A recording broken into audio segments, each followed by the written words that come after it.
So, anyway, Mike, thank you very much. And thank you for having me back at the Voluntary Action History Society. It's been a while, as been a former committee member and convener, so quite a while ago. So it's really lovely to be back, and I'm very grateful for the invitation. So thank you.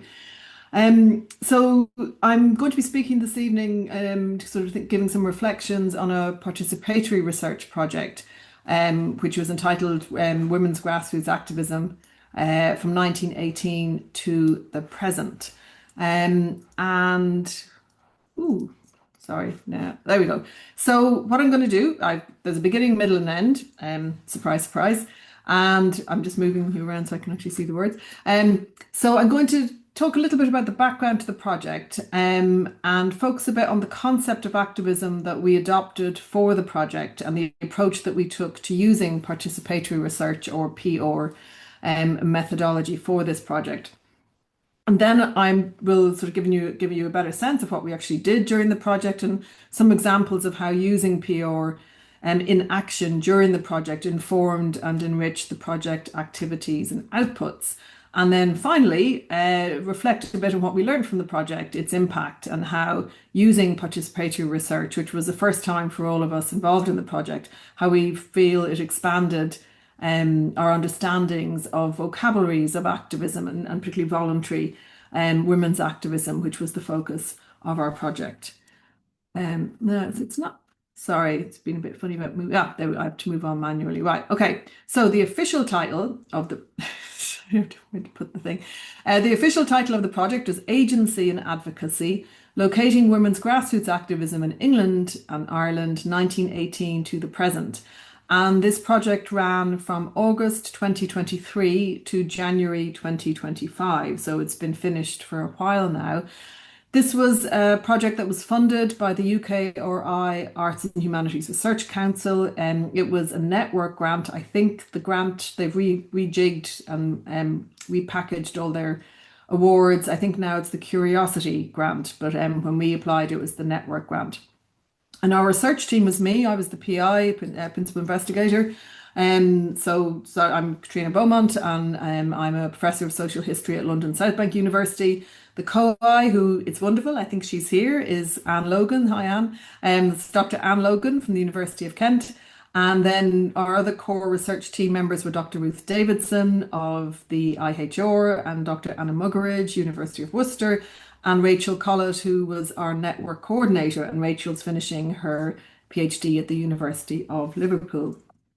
So, just to give you, to introduce you to the organizations that were involved in this project before moving on to kind of looking at what we took activism to mean and how we use participatory research.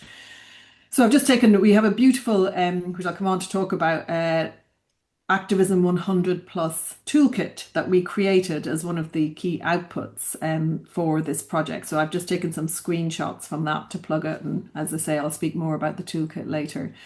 So in the project, our participants, so the organisations that we worked with were the Federation of Women's Institutes of Northern Ireland, which is a separate organisation to the probably better known National Federation of Women's Institutes. And the Women's Institutes of Northern Ireland was set up during the interwar years, and they now have approximately about 7,000 members in Northern Ireland. And then we had the Irish Countrywomen's Association, which was first established in 1910 as the United Irish Women, and then changed its name to the ICA in 1935. It presently has again around 6,000 members. At its height in the 1960s, 70s, it had about 30,000 members, but it has about 6,000 now. Then, as I say, perhaps the best known of our groups to you may be the National Federation of Women's Institutes. And they continue to be one of the largest women's organisations in England, Wales, and the islands. And they currently have about 180,000 members. And then the Soroptimists International Great Britain and Ireland, so taken together, SIGBI, we worked with, as you can see on the slide, a number of particular regions. So we worked with the Soroptimists in Northern Ireland, the Soroptimists in the Republic of Ireland, Soroptimists in the South East region, and the Soroptimists Tunbridge Wells and District Club. So these groups were the organizations that we were working with and participating with in a participatory research capacity for the duration of this 18-month project. And so, as I said, I was just wanted to kind of think a little bit, particularly as this is a paper to the Voluntary Action History Society. So, to kind of think a bit about how we've been thinking, we as the research team, and as I say, it's great to have Anne here this evening. So, what do we mean by grassroots activism? And we've been all thinking about this over 18 months and since the project ended, particularly because we continue, the five of us, the research team are now co-editing a special issue of the journal Women's Grassroots Activism, which is looking at women's grassroots activism, surprisingly enough. And so we're writing the introduction actually to that at the minute. So we're all very much, this is on our minds of what we mean by grassroots activism. And we've been using some literature that's been proving extremely helpful. So just to give you a little taster of some of that, of what we're kind of drawing inspiration from, and how we feel that our project can contribute to this area of historical research. So Martin, Hansen and Fontaine argue that you need to recognise a wide range of activities as political, and that includes everyday activism, which is part of, and I quote, the every arena of social life. So that chimed really nicely with us on the project, because the organisations that we engaged with are non-party political organisations, and that's very much part of their ethos and part of their kind of what characterises them as voluntary women's organisations. But that doesn't mean they're not political, and that applies not just to their current activities, but also to their past activities dating, right back to the early 20th century. So we very much would agree with this, in that you have to take a very kind of broad and inclusive understanding of what activism actually means. And within doing that, Martin, Hansen and Fontaine really emphasised the importance of social networks and how these networks are informal often and embedded locally in communities. And again, that chimed really very well with our experience now, post-project, of understanding what grassroots activism actually means and meant over the histories of these organisations. We've also kind of really been thinking quite a lot about the small and quiet, or both, acts of social networking that can bring about social change and that have potential to enable future political activism. So there's coming together of individuals, in our case of women, kind of locally in networks, in organisations, meeting locally, either monthly or fortnightly, and how that then kind of evolves and creates sort of a critical mass that leads to potential political change or policy change. Which made me, just while I was preparing this paper, think about a different project I've been working on also with Ruth Davidson, which is looking at experiential expertise and this concept of communities of experience developed by colleagues at the University of Tampere. And they've been looking at how shared experiences bring together these new communities of experience. And then in our book, looking at everyday welfare, we argue that you can look at this experiential expertise and that can lead to activism and political change.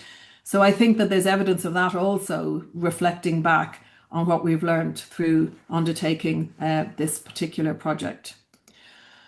So these understandings then of grassroots activism, Harrison, I think it's, I don't know how to pronounce that, Schweidler, anyway, it's on the screen, sorry, Harris and co, et al.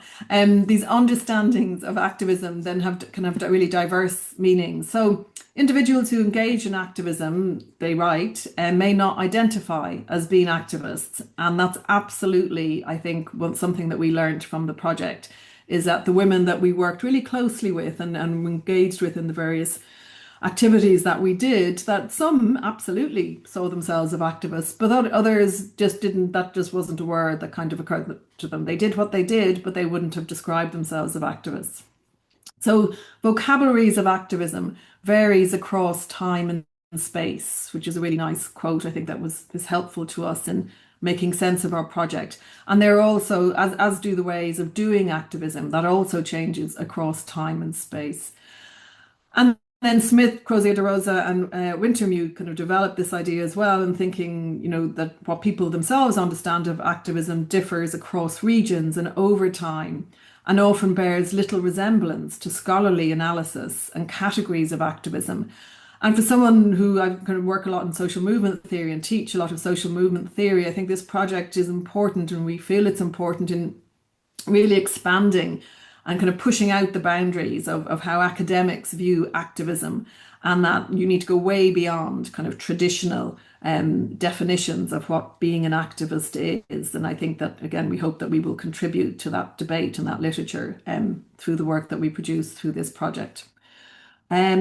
So just to give you a kind of a little taster, so I presume you can see this too, so it's a bit annoying. I'm sure there's a better way of doing it, but I can't work out how to do it anyway.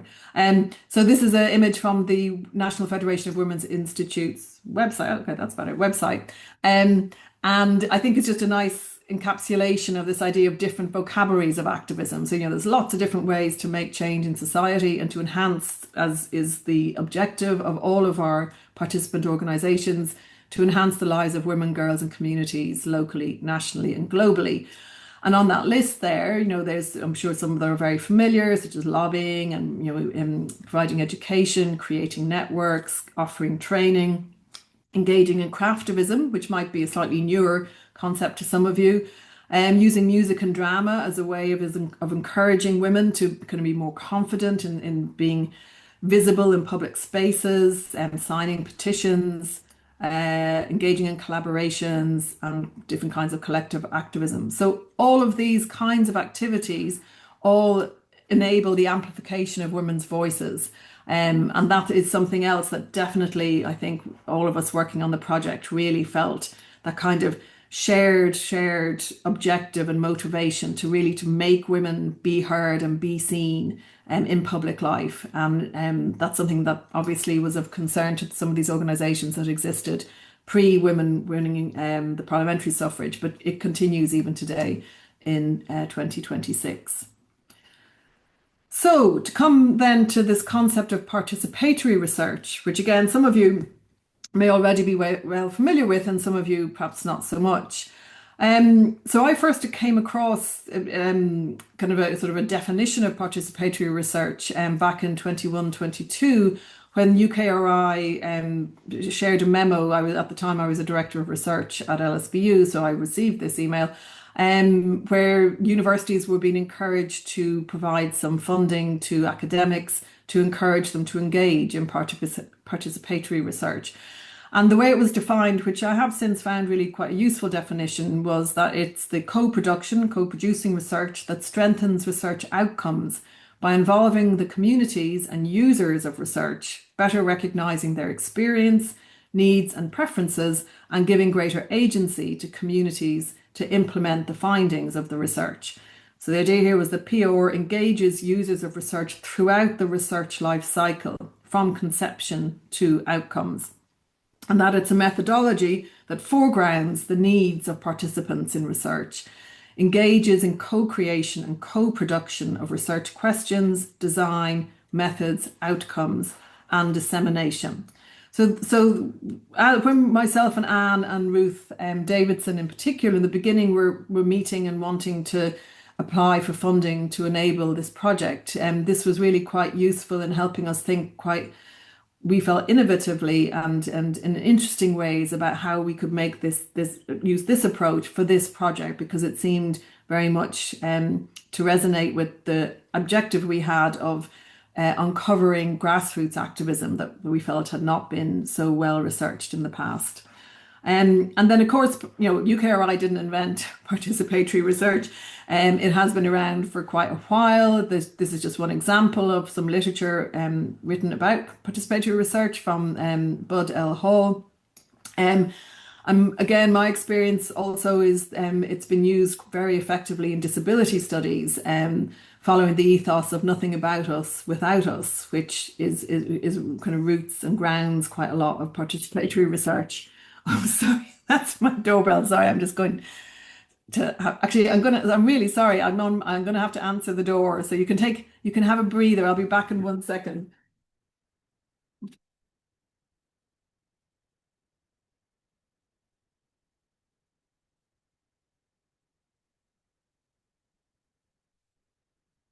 All right, sorry about that. Okay, so yes, so it's used effectively in disability research and also in medical research. But we felt that it had lots of opportunities for you for historical investigations, and this is what we wanted to try out in the project. Um, so some factors to consider about using PR in historical research. And I'm hoping that perhaps some people here this evening have come along because they're interested perhaps in having already used participatory research or thinking about using it in some future projects. So a few practicalities. Obviously, you really need to think about the needs of your non-academic group and participants because you're going to be working with them for the whole of the project, for the lifetime of the project. So it is quite different from, say, for example, doing an oral history project where you would identify your respondents and then you would arrange to meet and to do the oral history interview, and then that's it. Then you have the data that you need, and then you go as the academic, you go off and you write up your data and your piece and all of that. That's not how it works with participatory research because you are working with the participants from the very beginning of the project right up to the very end. And indeed after, I'm still in contact with all our participants and we still are working together on different things. So you need to think, how are you going to sustain and nurture that relationship over the long term? And because of that, you need to be very mindful of what where they're coming from and what their needs are. So just a really basic example of this was around working commitments.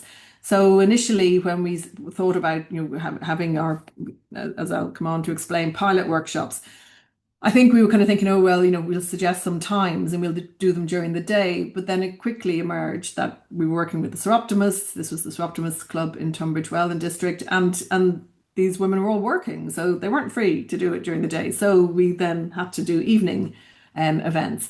So just, that's just a small example, but you just have to be very, very attuned to the needs of your participants, and those need to be long-term needs because you want to remain working with them, and you need to fully have their support for the whole of the project to make it successful. So that's one example. Secondly, I think in-person events really were very successful. But they can impact on the size of group or accessibility, for example, and diversity. So, you really need to have a mix. I think it's a fairly obvious one, but, try to have a mix of in-person and a mix of online so that you're getting a good opportunity for everyone to interact over the course of the whole project. And in terms of numbers, it really was more about quality and not quantity. So, we held, as I'll go on to show in more detail, we had, over 28 events over the 18 months. And some were large. We had, a conference that had a significant number. We had public lectures where over 200 people came. And then we had workshops where we had about 15 people. So having that really nice mix worked very well. But I really think that some of the in-person events were essential to build up the relationships that we developed with our core participants. And so I think that meant that in-person was important. You need to be realistic about your outcomes and respect for non-academic participants' time. So, it's about managing your own expectations as well as later on I'll say managing the expectations of participants. And you need to think about what you're trying to measure. So this concept of academic impact, you need to explain that to participants because for those of us here who are working in academia right now, we know what impact means, and it's demonstrating how your academic work has brought about some kind of a change.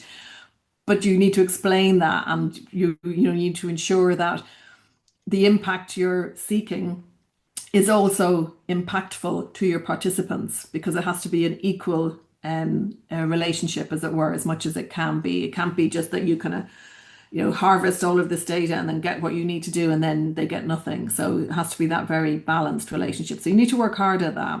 And you also need to be very flexible and open to unexpected discussions and directions. So you need to be very open through the whole process. And we did experience that on this project in really positive ways, that we went in directions that initially we hadn't expected.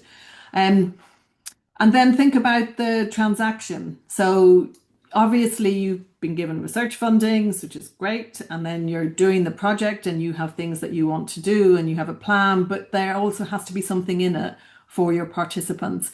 So participatory research is really good about this in enabling this because you have already identified what your participants need and what they want. So in having done that, you are already working, molding the project around their concerns and the challenges they're experiencing. So it's a really good way of ensuring that you do that. I would argue this is ethical, kind of inbuilt ethical research by ensuring that you're not just, zooming in for 5 minutes, getting all the data you need and then disappearing off again, which I would argue is unethical. And then you're building these long-term relationships kind of on the ground. And so you're not extracting knowledge, as I was sort of suggesting, and that there has to be really strong trust built. You need to spend quite a lot of time building trust and breaking down hierarchies, which we did on this project and learned a lot in doing that. So just so this rather annoying bar, which I don't seem to get rid of, I would really recommend a great blog by Julie Desport, and I have my very last slide has got some further reading, so it's on that. And I'm always very happy to share with anyone if they get in touch. But she did a lot of work with grassroots organisations in the Highlands of Scotland, and she again emphasised the importance of trust, of building long-term relationships, inclusivity, diversity, knowledge exchange, going both ways. And co-production. So again, that really helped us as well in thinking about how we framed our project. So we did before we submitted our application to the AHRC, we did a pilot project. So, and I would, if anyone here is thinking about applying for research funding, I would very much recommend, if you're able to, it's not always possible, but if you are able to do a pilot project, it's a good idea because it does what you need to do. It tests out, and reviewers, I do quite a lot of review work for big research grants, and if someone's done a pilot, it's reassuring that you feel that these particular team knows what they're doing. So again, just a top tip there for any research bidding people are planning on doing in the future. So the pilot we did was with the Sir Optimus International Tunbridge Wells and District Club, and we carried that out in May and June of 2022. And in keeping with the ethos of participatory research, before we held the 2 workshops, we had some seed funding, I should say, from LSBU to enable this. But before we did that, we sent the members of the club a pre-project questionnaire, asking them, and I'm going to show you a quick copy of that in a minute, but asking them what would they want out of working with us? Why would it be worth their while to work with us? And out of that, some themes emerged, legacy, sustainability and visibility. And what was wanted was to enable conversations, sharing of experiences, expertise, skills and ideas around these particular themes. So that was incredibly helpful and gave us a real steer that we then built on for the bigger application to the AHRC. A key concern that the club shared with us was how they could use their history to enhance their visibility, because the Sir Optimus International, of all the organisations we've worked with, the Sir Optimus is the one that people are least likely to have heard of before. And it's interesting why that is, because it's an organisation that was set up in the interwar years. It's an international kind of global organisation. And it is interesting that it isn't as well known as some other women's organisations. So they really wanted to kind of use their history to try and enhance that visibility. This is this particular club. I should mention that Sir Optimus means the best for women, and that's what the word means. Okay, so the questionnaire we asked, again, kept it really simple because, if it was a really complicated one and a really long one, you might put them off from the get-go, which wouldn't have worked well at all. So we asked what would the club want to gain, very straightforward, from working with us, and what ways would the organisation like to contribute. So again, not us telling them we want you to do this and we want to come into, it's more how would you like to engage with us? How could participation assist you in developing and delivering your organisation's key priorities? So again, placing their needs kind of at the centre, not so much what we want as researchers. What aspects of your history would you most like our network to focus on and promote? And also, basically, would you be willing to be part of a steering committee for a bigger project? So this was the questionnaire, and we used a similar version for the bigger project. And indeed, I'm now working on a new big project, which we would hope to use some of these principles, and the intention would be to send out a similar pre-project questionnaire. The term pre-project is crucial here because if you want to do true participatory research, you can't design the project before you have engaged with your participants, because otherwise it kind of undermines the whole purpose of doing participatory research. So you have to kind of do this pre-step before. So it's something to bear in mind again if you're thinking of doing or saying that you're using participatory research. You really do need to do it from conception of the project, so from the very beginning, even before you've begun, if that makes sense.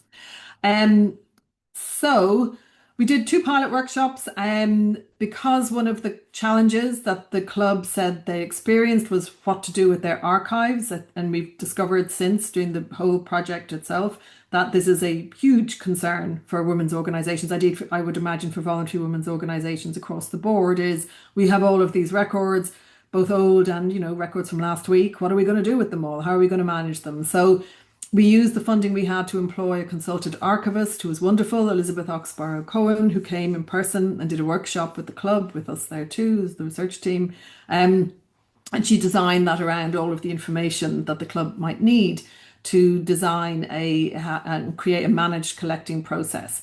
And we think that practical support was really useful, and just these are the steps you need to take. And she also identified how they could work with Kent Archives in order to safeguard their archives.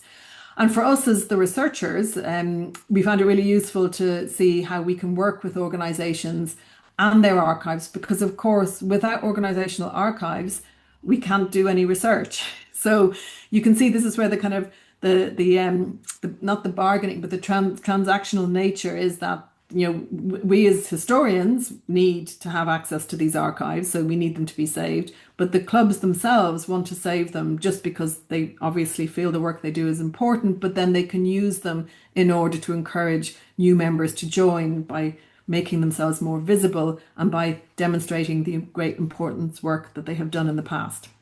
And then we did other activities. We did some photo elucidation, which is you bring along photos and use them as a way of instigating conversations. So the 2 workshops were really, really useful and showed us this kind of the overall desire of the club to rescue their own stories and to preserve their legacy and use that for future activism.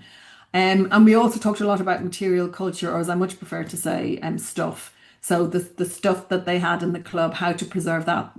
Archives aren't just paperwork. They are also things that are created by the organisation. So we talked about that too. So it was incredibly enlightening, these 2 workshops, and gave us the confidence to go ahead and make the bigger application to the AHRC, which was successful. And I think doing the pilot really helped with us being successful. So on material culture, or stuff, as I was saying, here's just some examples, just because you've had a lot of words on a lot of those slides. So here is the really beautiful chain of office that the president of the Soroptimists, Tunbridge Wells and District Club president gets when they are elected president. And you can see all the names of past presidents are on the little, I don't know, what do you call them, little slides that fit along the chain. And then in the other image, we have the wonderful Caroline Auckland, who was, at the time of our pilot projects, was the president of the Tunbridge Wells Club. And Caroline has been a huge supporter of this project from the very, very beginning. So I wanted to have a nice photo of her in this, because we really couldn't have done it without her at all. And this is Caroline with her chain of office, and she brought it with her when we had one of our in-person workshops in Dublin in April 2024, if I remember rightly. And not to be outdone, chains of office became a real theme. We all became quite fascinated with chains of office. They are really beautiful objects. These are chains of office from the Soroptimists in Northern Ireland. You can see one from Armagh and one from Londonderry. And then you've got the chain, sorry, it's a wee bit blurry, but you've got the chain of office of the Irish Countrywomen's Association. And I don't know if you can make out, but there's oak leaves around this big gemstone. And then the names of the former presidents are etched on oak leaves that, just you can see at the top of the image, are also fixed into the chain that's around the president's neck. So on to the bigger project. So having successfully completed the pilot, we then put in our application to the AHRC. But before doing that, and again in keeping with the principles of participatory research, we had discussions with some of the other organisations that we wanted to involve, and one of those was the Irish Countrywomen's Association. And I remember having a really wonderful meeting with their CEO Euphemia Solanas, who again helped us kind of tease out through a basic questionnaire of what some of the challenges would be. And we ended up with 4 key challenges, and these became the themes for the project, for the 18-month project. So it was legacies, advocacy, grassroots activism, visibility, and sustainability. So they were our co-identified themes for the project. And then what did we do? So over the 18 months that the project lasted, we had, as I said, about 28 events, and that included 4 workshops and 1 public conference. And those 5 events were very much mapped onto the themes, the key themes for the project. So that was how we worked out how to frame each of these events. We also had a number of online seminars where a lot of early career researchers, which was wonderful, presented their research linked to our project. We held a public lecture. We facilitated 2 workshops and then had them professionally recorded and produced into webinars. We had a training workshop. Myself and Anne delivered a training workshop in PR for postgraduate researchers and early career researchers. We created a 5-episode podcast series and produced our Activism 100 Plus toolkit. And as I was saying at the very beginning, at the minute we are working on a special issue of Women's History Review, which we hope will be out early next year. So that's what we did. And just to give you a bit of a visual image of that, so you've got, this is the first front slide of our public lecture, which Dr. Saoirse O'Brien spoke about the ICA's activism around craft and craftivism for rural electrification. So that's, you can Google that, it's on YouTube, and all of the links are in our toolkit anyway. And I'm going to put that link into the chat at some point. Sorry, just find that arrow. Then for our podcast series, you can have a look at our podcast series. It's hosted on University College Dublin's History Hub website. And as you can see here, there are 5 episodes, all touching on the themes of the project around craftivism, environmental activism. And that's really interesting, that something I haven't been as aware of before, despite having worked on the history of voluntary women's organisations for more than 30 years, is the extent to which these organisations were engaged in environmental activism, even from their very earliest days. So I'm currently working on hopefully on a journal article, which will particularly look at that aspect of their work. Then we looked at the work of SIGB, particularly around gender-based violence, which is a significant campaign that all branches of SIGB engage in.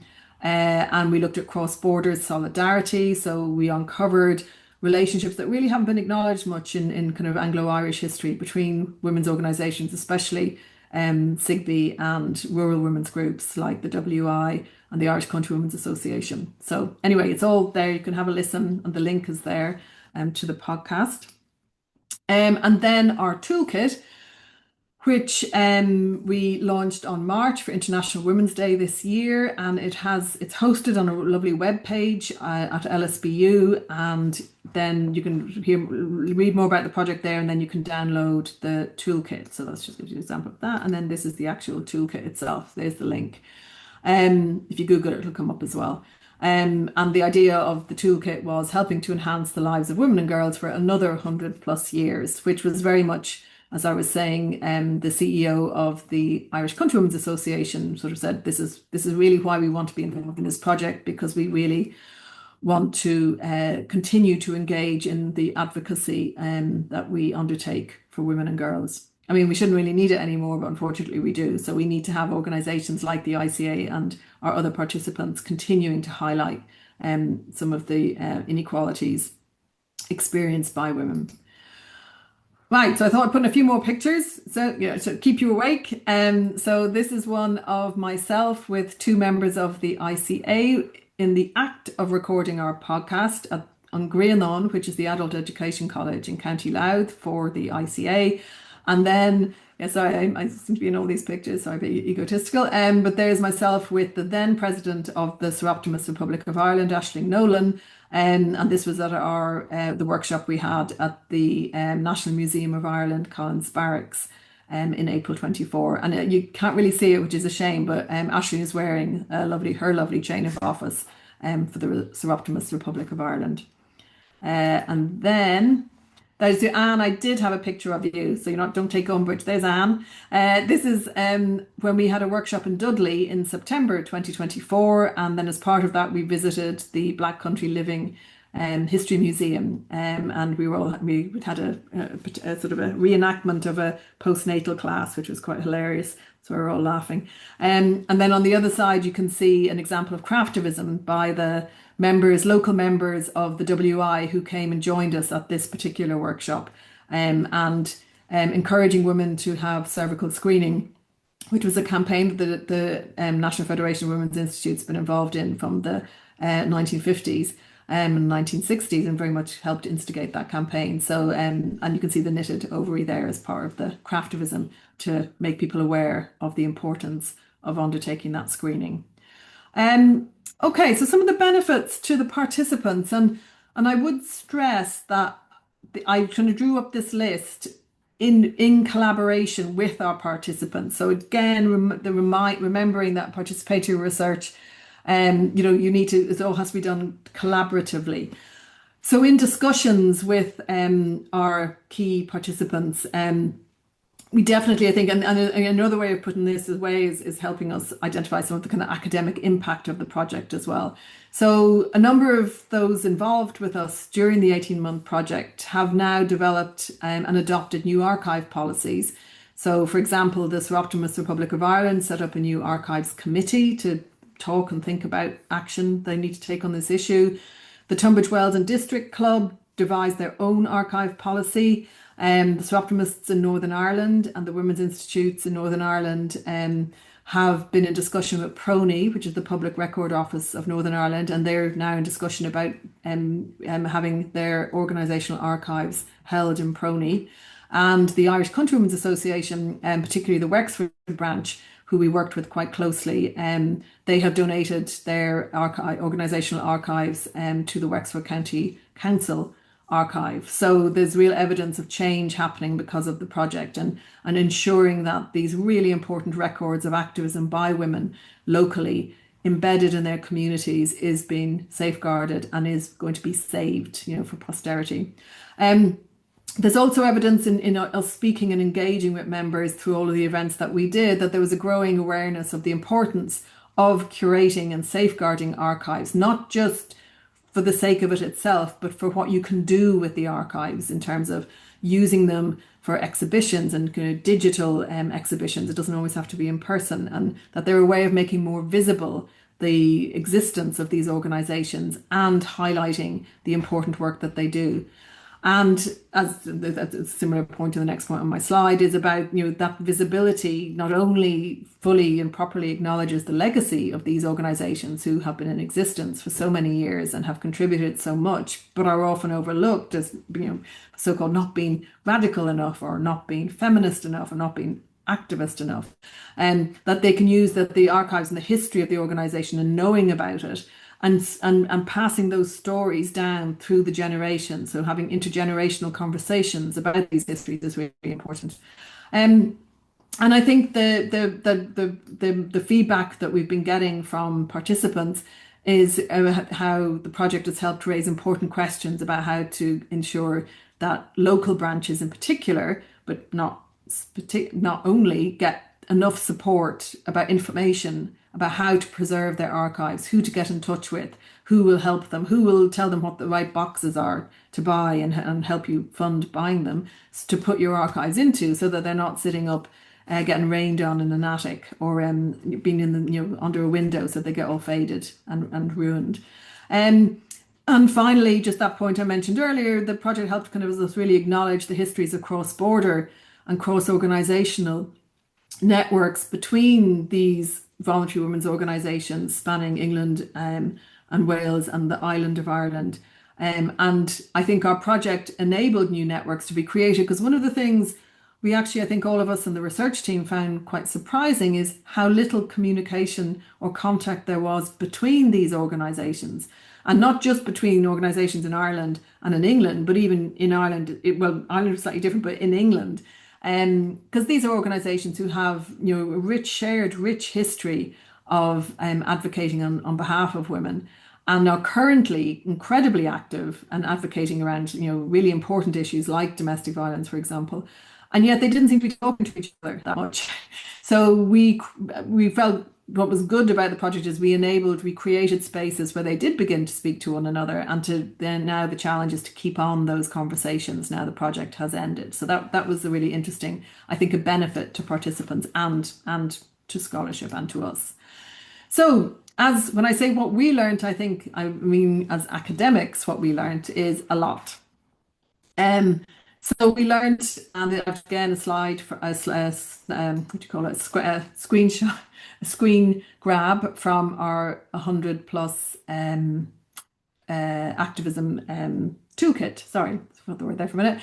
I think what we learned as academics, so across myself and Anne and Ruth and Anna and Rachel, working in simply but somewhat different ways of thinking about women's activism, we learned that there are all of these different kinds and have been over the course of time, and in different places. So it can be loud, dramatic, quiet, gentle, kind, self-help, creative, craftivism, advocacy, everyday, local, national, and global.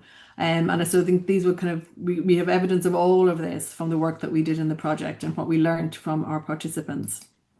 And I think what was really important in terms of engaging in participatory research for the first time for all of us was how important it is to listen to participants in advance of the project beginning, to ensure that you're enabling the process of co-production at the point of conception, but also then the work that you do need to put into, and it sometimes is hard work, but you need to put into the time and the patience to nurture those relationships for the course of the project. In our case, it was 18 months, but it could have been longer. That takes, you have to really mind those relationships and care for those relationships so that the project is successful, and to keep everyone with you. So again, it's a really different way of researching, rather, as I said, there's other examples, but the example of doing an oral history interview and then that's done, it's finished. This doesn't finish quickly. It's over the long term. So it is a commitment, and everyone has to work hard to make the relationship work, as you do in any relationship. I think we really learned the importance of meeting with participants at workshops and breaking down the barriers between academics and participants. That was something that was actually could have been more of an issue than I had appreciated. So there are hierarchies, obviously, but sometimes when you're in my case, as a professor and as the PI, sometimes you kind of forget about those hierarchies. But we needed to spend time building trust so that we could work together on kind of a level playing field. And we did achieve that, but it was important. One of the ways we did that in our first meeting, where we invited our key kind of steering group participants to come to London, to LSBU, and we spent the day together, and then we went out for dinner.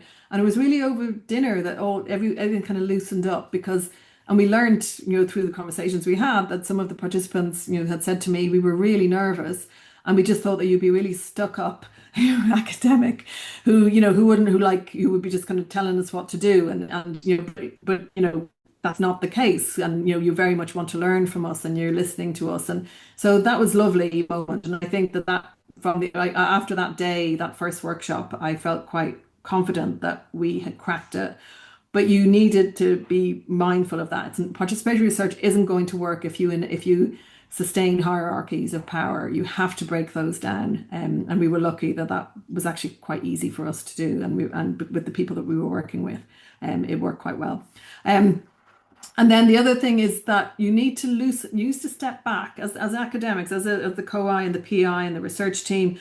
You can't control everything, and you need that. Then that's part of the joy of participatory research. So when you've created the space that you can do through funded research and have events that allow participants to be there together and to share their experiences, you need to very, very sort of gently but deliberately step back and allow those discussions just to happen, and have that natural flow of discussion to thrive, because part of the network was bringing people together, not controlling how it worked. It was just creating the opportunity to come together. So that was very important, and to allow that to happen. And then finally, I think the other, just sort of again, so these kind of top tips of reflecting about what we learned from the project. You have to be really flexible when you're co-designing events with participants, because you have to ensure that what you're offering will be of interest to them and their members. So we had some events, we had like, we were kind of we had to be very clear that we were pitching some of the activities that we did at academics. So for example, the training for ECRs and PGRs was sort of an academic event. But then when we were having, when we were doing the podcasts, which involved all members of our steering committee were involved in most of the podcasts. So they're the people speaking on the podcast with us. That we had to make it really engaging so that it would be of interest and catch the imagination of non-academic audiences. So we had to be very, very mindful and very conscious of decisions we were taking so that we had a good balance of the kinds of activities we were offering. Because like one of our participants said, it's great having seminars, but our members won't be interested in that unless you make the seminar about something that will grab their attention. So that was really good advice that we got from one of our participants. And then also always been open to suggestion of doing things differently. So listen and then act, I think would be a good tip.